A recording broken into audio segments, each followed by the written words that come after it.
Kalau kita menggantungkan nasib kita pada Allah luar biasa. Ada seorang syekh, saya dengarkan ceramahnya, menarik sekali. Saya tidak tahu orang itu siapa, tapi cuplikannya saya dapatkan dari seorang teman dari Jeddah yang mengirimkan ke saya.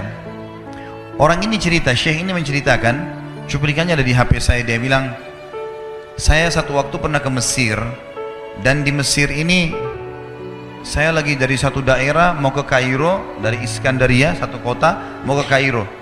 Itu saya tiba di Kairo mungkin sekitar jam 2 malam. Pesawat saya selepas subuh harus berangkat kembali ke Saudi. Dia bilang, saya telepon pengurus masjid, saya mungkin mau mampir di masjid yang saya ceramah kemarin di Kairo itu. Saya mau tinggal di sana mungkin 2 jam 3 jam istirahat. Nanti habis itu baru kemudian saya berangkat ke Saudi habis subuh. Dia bilang, saya masuk ke masjid, tiba jam 2 malam, turun dari mobil, saya lihat masjid lampunya nyala semua nih. Kemudian setelah saya masuk masjid, saya temukan ada orang di mihrab, imam, lagi sujud nangis-nangis. Luar biasa, tangisannya itu kalau orang dengar membuat orang yang dengar pun mau menangis. Jadi saking luar biasa dia merengeknya sama Allah dalam sujudnya. Kata syekh ini, saya pun sambil berdoa sama Allah, ya Allah kabulkan permintaannya orang ini. Walaupun saya belum tahu apa yang diminta gitu. Dia bilang selesai dia sholat, saya dekati dia, saya bilang, Masya Allah, doa apa ini? Luar biasa ini. Doa yang diikuti dengan tangisan di sepertiga malam menjelang subuh. Allah turun ke langit bumi, dikabulkan nih. Dia bilang, demi Allah syekh.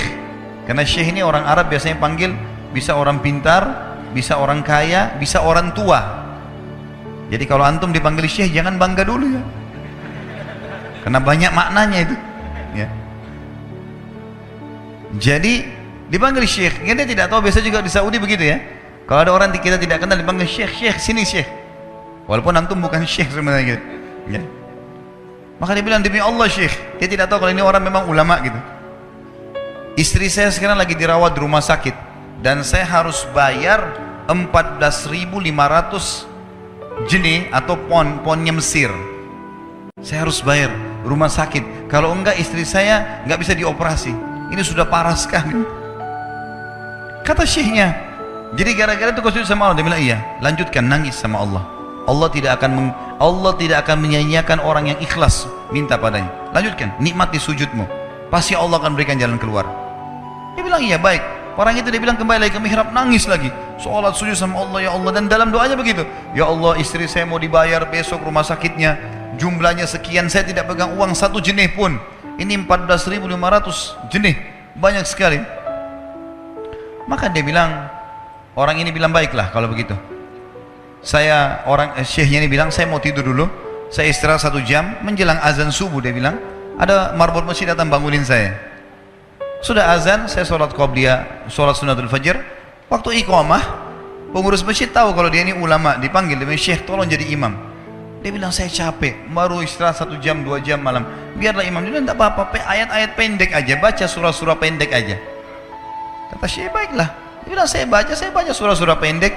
Rupanya mikrofon masjid karena keluar di luar, ada satu pengusaha Mesir, apartemennya itu dekat masjid, dan dia suka ikuti ceramahnya syekh ini di YouTube. Dia bilang, turun dari apartemennya, ikut sholat berjamaah di masjid, karena dia kenal suaranya orang ini gitu. Begitu selesai sholat, dia bilang, saya lagi zikir, datang orang itu. Dia bilang, syekh ahlan wa sahlan di Mesir, saya salah satu penggemar anda di YouTube, dan saya dengar suara tadi. Saya tadi mau sholat di masjid lain, saya ke masjid ini. Dia bilang, syekh saya mau minta tolong satu hal. Kata syekhnya, kenapa? Dia bilang, saya sudah ngitung zakat uang perusahaan saya harus alokasikan 14.500 jenih. Kata syekhnya, orang itu bilang, saya mau alokasikan zakat saya 14.500 jenih. Kata syekhnya, saya nangis, dengar itu, nangis, saya terisak-isak. Kata orang itu, kenapa anda nangis? Syekh bilang, saya nggak bisa jelasin. Dia bilang, saya nangis terus. Kemudian saya lihat ke kiri kanan di saf, mana orang yang tadi malam sholat tahajud tuh? Wah, ada di ujung. Dipanggil sama syekh, fulan kesini, datang. Dia bilang, ceritakan masalah kamu apa? Dia bilang, syekh saya punya masalah, istri saya dioperasi, harus bayar 14.500 jenih hari ini, kalau tidak nggak operasi. Kata syekhnya, tiba-tiba si pengusaha ini nangis-nangis. Orang ini juga heran, kenapa kalian berdua menangis? Dia masih bingung kenapa gitu. Kata syekhnya, biarin orang ini yang jelaskan. Yang punya usaha bilang apa? Demi Allah Syekh, saya sudah 1 minggu taruh uang ini di lemari saya, sudah 1 minggu. Setiap hari istri saya bilang, turunkan, lakukan haknya Allah, zakat itu keluarkan. Dia bilang, saya ingin dapat 1 orang yang saya kasih langsung daripada saya bagi-bagi. Saya mau 1 orang saya kasih, selesaikan masalah dia, dan Allah selamatkan saya di akhirat. Orang ini jadi nangis. Orang yang punya minta butuh nangis. Kata pengusahanya, ini uangnya silakan, 14.500. Semoga Allah selesaikan urusan saya di akhirat gara-gara saya bantu kamu. Kata syekhnya, demi Allah yang terjadi, orang ini yang siapa namanya, orang yang punya uang ini, yang dikasih uang, dia tiba-tiba lupakan saya dan lupakan si pemilik uang. Dia langsung angkat kepalanya ke langit sambil menangis mengatakan, ya Allah, aku mencintaimu. Terpenuhi kebutuhannya, gitu kan. Kuasa Allah. Teman-teman, cuman kita selalu buru-buru. Kalau seseorang kita di perusahaan mau dinaikkan gajinya saja, mau naikkan jabatannya, dia harus tulis permohonan. Tidak mungkin juga baru hari ini dimasukkan kemudian ketuk ruangan di rootnya, mana permintaan saya kemarin, atau hari ini, nggak mungkin. Seminggu dia sabar, 2 minggu dia sabar, dengan berharap datang panggilan. Kenapa dengan Allah subhanahu wa ta'ala kita tidak begitu, teman-teman?